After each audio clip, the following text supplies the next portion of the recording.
Today's story is unlike anything Zambia has ever witnessed. Edgar Lungu, former president, once the nation's most powerful man, has found himself at the center of a dramatic showdown that is gripping the country, turning his funeral into a national crisis.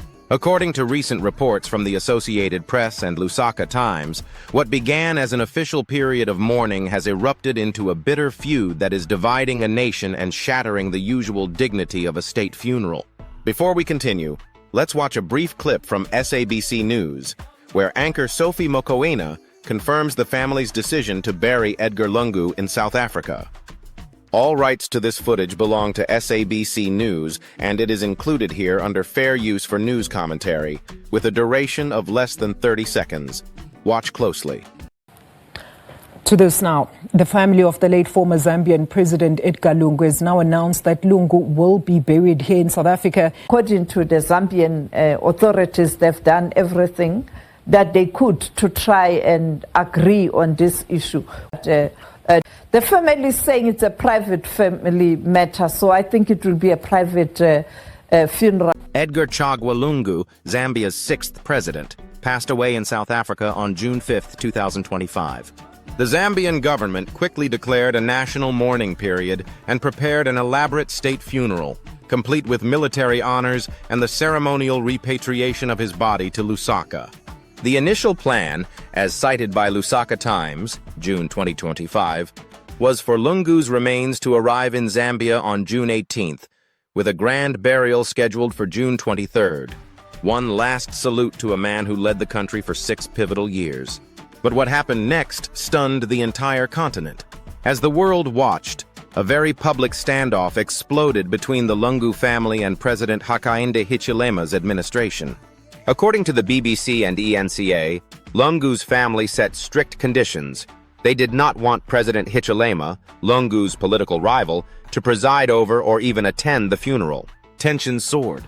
On the very day the body was due to return to Lusaka, the family refused to release it from South Africa, bringing the state's carefully choreographed ceremony to an abrupt halt. State protocols fell apart. The planned military honor guard in Johannesburg waited in vain, and, as noted by Lusaka Times, Zambia's national mourning was thrown into confusion. The Lungu family accused the government of breaking prior agreements and imposing funeral arrangements without genuine consultation.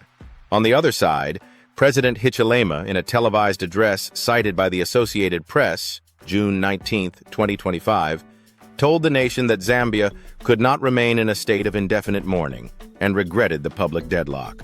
As days of uncertainty stretched on, the controversy spilled into Zambia's churches and civil society. The Council of Churches and Catholic Bishops issued a rare joint appeal, urging both sides to find common ground and warning that a solemn national moment was at risk of being lost in bitter division. The final twist came with the family's shocking announcement. Edgar Lungu would not return to Zambian soil. Instead, he would be laid to rest in Johannesburg, South Africa, in a private family ceremony, without government or political rivals present. According to an official family statement, this choice reflected the family's wish to avoid further political drama and to mourn privately, far from the cameras and crowds. This private burial marks the end of a tumultuous chapter. President Hichilema ended Zambia's national mourning 4 days early and apologized to South Africa for the disrupted repatriation. Meanwhile, the Lungu family expressed gratitude to the South African government for its support and non-interference. This is a moment that raises deep questions about national unity, respect for the wishes of the departed, and the role of politics in moments of public mourning.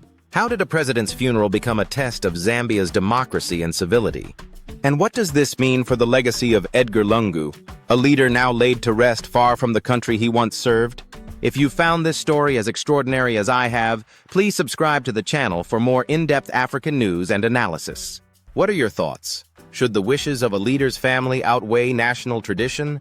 Or does a president belong to the nation, even in death? Let us know in the comments below.